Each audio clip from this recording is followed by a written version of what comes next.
আজ অনেক দিন পর বাড়ির সবাই মিলে আবার একটা খাওয়া দাওয়ার আয়োজন হয়েছে। তাই দেখো ফ্যামিলির সবাই একসাথে খেতে বসে গেছি। কত বছর পর তালের বড়া, আমার খুব পছন্দের, তাও আবার মায়ের হাতে স্পেশাল তালের বড়া। নমস্কার বন্ধুরা, তোমরা সবাই কেমন আছো? আশা করছি তোমরা সবাই খুব ভালো আছো, সুস্থ আছো। কিং মাই লাইফস্টাইলের নতুন একটা ব্লগে তোমাদেরকে আবারও ওয়েলকাম জানিয়ে আজকে নতুন একটা ব্লগ তোমাদের সাথে শেয়ার করছি। তো আগের ব্লগে তোমাদের সাথে তো শেয়ার করলাম আমি আর মাহি আমাদের বাড়িতে এসেছি, মাহির মামার বাড়িতে। যেহেতু আমাদের নতুন জামাই প্রথমবার আমাদের বাড়িতে এসছে, তাই আজকে দাদারা খাওয়ার আয়োজন করেছে। আমাদের একটা জামাই এখনো মিসিং আছে, একটা জামাই বসেছে আর একটা জামাই মিষ্টিটা মিসিং আছে বলে মিষ্টি আনতে চলে গেছে। ও সবাই বসে রয়েছে তার জন্য। আজকে এত রোদের জন্য দেখো ক্যামেরাটা কেমন লাগছে, ভিডিও করছি কেমন অন্ধকার অন্ধকার লাগছে। তো যাই হোক, চলো আজকের মেনুটা তোমাদের সাথে শেয়ার করি। প্রথমেই রয়েছে মাছের মাথা দিয়ে ডাল, বেগুন ভাজা, পটল চিংড়ি, কাতলা মাছের কালিয়া, পাবদা মাছ, আর রয়েছে চিকেন, সাথে স্যালাড, চাটনি, আর তার সাথে রয়েছে মিষ্টি। এখন এখানে ভাত তোলার পর্ব চলছে।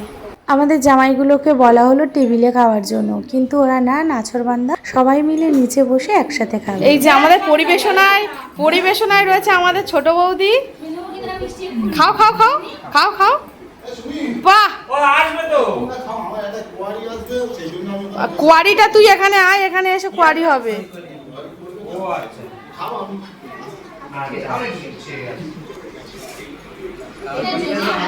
একটা জামাই চলে এসছে, এসে খেতে বসে গেছে, কিন্তু দাদার জন্য ওয়েট করছে।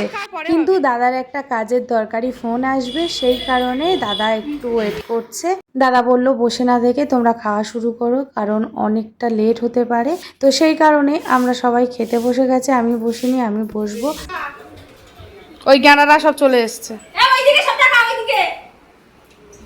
যেই ফটো তোলার নাম হয়েছে দেখো সব কটা এসে হাজির হয়েছে।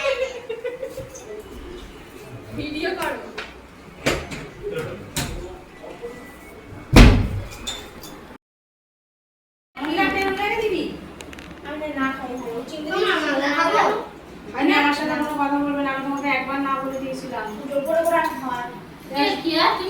সব নিয়ে নিচ্ছ? হ্যাঁ কি কি ও খাবে, ওই যে কাঁটা থেকে নাম না, তোমরা খাবে না, আর কানে কানে পরে কথা বলবি। তো বড় বৌদি বসো, ও বসে এনে খানা তোমার নাই কথা খাইনি, ও ছেড়ে দাও তো, তোমার খাচ্ছি তুই বসে রেখে কি হচ্ছে বলে একসাথে ভালো লাগে না। বসো না, খাও, তোমরা খাও না, বসো না, বসে গেলে একসাথে খাবে, ভালো লাগে না। জানো তো, আমরা যখন জয়েন্ট ফ্যামিলি ছিলাম খুব আনন্দ করতাম। এখন তো সব যে যার মতো আলাদা হয়ে গেছে, কিন্তু এই যে অনুষ্ঠান হলে সবাই একসাথে, এখনো পর্যন্ত যখন সবাই একসাথে হই তখন সবার বাড়িতে একসাথেই এরকম আনন্দ করে খাওয়া হয়। দুপুরবেলা খাওয়া দাওয়ার পর্ব মিটিয়ে সন্ধেবেলা তাল নিয়ে বসে গেছে, কারণ আজ হবে বাড়িতে তালের বড়া। এই তালের সিজনে অনেক রকম তালের রেসিপি করে সবাই খায়, কিন্তু আমার কাছে বেশি তালের বড়াটা ভালো লাগে। তো আমার অনেক বছর হয়ে গেছে তালের বড়া খাওয়া হয়নি, কারণ তালের বড়া আমাদের বাড়িতে কেউ খায় না, আর আমাদের বাড়িতে তাল নিয়েই আসে না। তো সেই জন্য মা জানে আমি তালের বড়া খেতে ভালোবাসি, সবাই একবার দুবার করে তালের বড়া খেয়েছে, যেহেতু আমি খাইনি সেই জন্য মা তালের বড়া করবে বলে আজকে ঠিক করেছি। তোমরা তো দেখলেই বাবা তাল ঘষে তালের এই ক্ষীরটা বের করে দিয়েছে, এটাকে কি বলে আমি জানি না। তো যাই হোক, আর এইদিকে দেখো আমাদের এই জামাই তালের বড়ার জন্য যে গোলাটা করতে হয় সেইটা এখন করে মাখিয়ে দিচ্ছে, আর এইদিকে মা বসে গেছে তালের বড়া ভাজতে। দেখো কি সুন্দর করে ভাজছে। আমি একবার ট্রাই করেছিলাম, কিন্তু আমার হাতে গোল গোল শেপ আসেনি, তাই মা বলল তুই সরে যা, আমি করছি। মা আর বোন দুজনে মিলে বসে বসে করছে, মা দিচ্ছে কড়াই আর বোন তুলছে, আর আমার কাজ হচ্ছে তো ভিডিও করা, কে কি করছে সেগুলোকে ক্যামেরা বন্দি করে রাখা। এটাই হলো আমার সব থেকে বড় কাজ। আর তোমরা কিন্তু অবশ্যই আজকের ব্লগটা দেখার পর কমেন্টে জানিও আজকের ব্লগটা তোমাদের কেমন লাগলো। আর এইদিকে দেখো মায়ের মুখটা দেখে তোমরা বুঝতে পারছো, কিছুক্ষণ আগে কান্নাকাটি করছিল।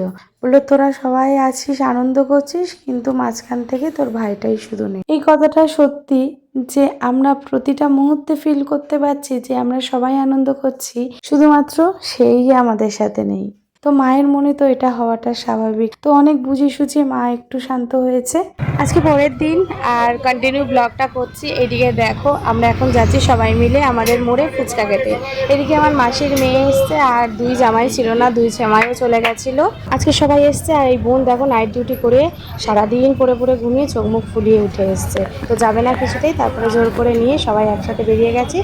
যাওয়ার সময় এই রাস্তায় আমাদের এই রাধাকৃষ্ণের মন্দিরটা পড়ে, এটা আমার পিসিদের মন্দির। তো যাওয়ার সময় ভাবলাম যাচ্ছি যখন তোমাদেরকে একটু দেখায়। তারপরে এসে এই যে আমাদের মোড়ের স্পেশাল ফুচকা, সবাই খেতে ভালোবাসে, যখনই আসে এই জামাইগুলো তখনই এই ফুচকা দোকানে লাইন করে। ফুচকাটা খাওয়ার আমার খুব ইচ্ছা ছিল, কিন্তু দুঃখজনক এই যে ফুচকাটা খেতে পারলাম না, কারণ কালকে থেকে আমার প্রচণ্ড পেটে ব্যথা, প্রচণ্ড হারে গ্যাস হয়ে আছে। আর এইদিকে আমার মায়ের সোনাকে দেখো বড়দের সাথে কম্পিটিশন করে ও ফুচকা খেয়ে যাচ্ছে। আমরা তিনজনেই ফুচকা খাইনি, মাসির মেয়ে আর ছোট জামাই আর আমি তিনজনে ফুচকা খাইনি, বাকি সবাই ফুচকা খেয়েছে। সবাই এসছি দল বেঁধে। এই হলো দিদির ছেলে আর ওই বোনের বিয়ে হয়েছে, বোন খাচ্ছে, মাই খাচ্ছে। আর এইদিকে আছে দুই বোন, আমার এক পিসির ছেলে আর আমাদের এই জামাই খাচ্ছে।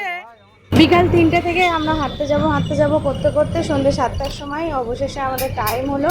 তো ফুচকা টুচকা খেয়ে নিয়ে এখন আমরা হাঁটতে যাচ্ছি। আমরা সব